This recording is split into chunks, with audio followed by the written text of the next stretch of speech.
So ito din guys, yung problema nito, yung fan niya hindi gumagana. Palitan din namin ng capacitor ng fan.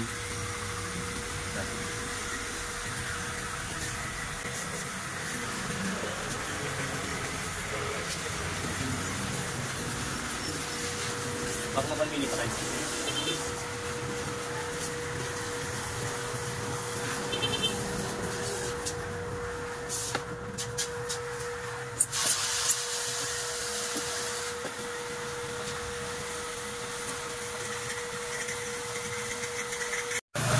So ito guys yung papalit namin na capacitor, 25 plus 3.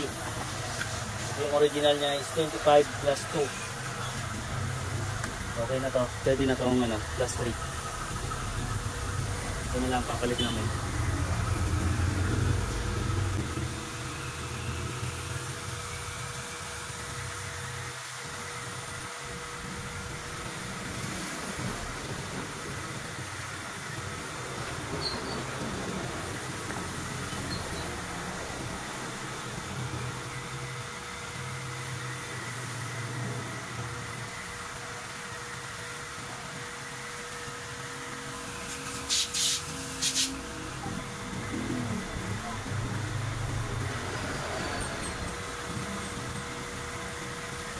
Guys, may bago.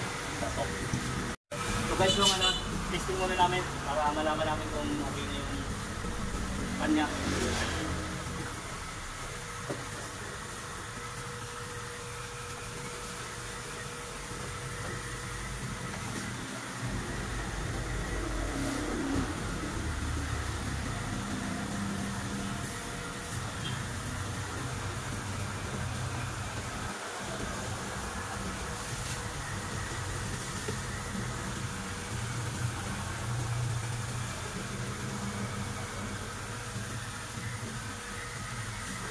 So ayun guys, okay na.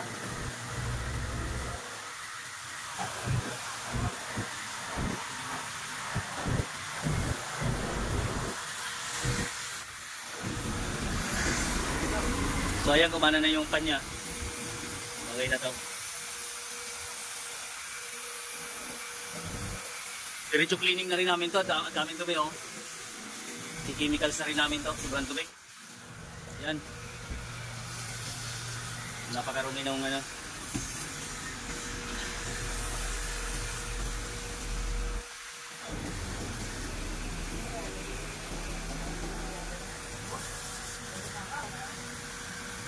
So ito guys, ang dumi oh.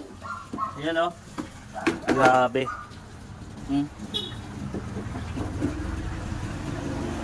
Daming dumi. Hindi natin yung tinawag nito. So ayan guys, oh, tanggal na yung dumi niya.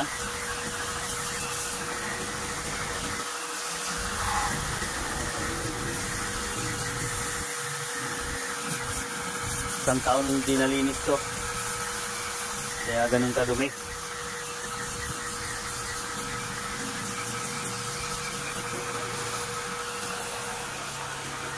Ito guys, palitan na rin namin to kasi di na siya nag-o-off. Wala nang off itong timer switch nya. So palitan na rin namin ito. Pampalit na lang kami. Ito guys, pinalitan na namin ng timer switch nya. Ito, saka capacitor ang problema nya. Ito yung siraan.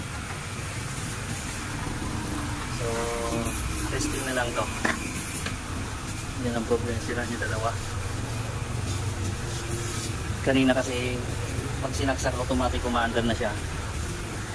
So ngayon okay na oh. Pag may off na siya, may off. I-on natin. Yun. Okay na to. So deliver na lang to. So ayan guys, okay na to. Ito lang problema niya, timer switch. Ito kasi naka ano na to, wala na siyang off. Hindi na namamatay, kaya hugot-hugot na lang. Kaya pinalitan namin, tsaka yung fan capacitor. Itong dalawang may problema. Okay na tapos.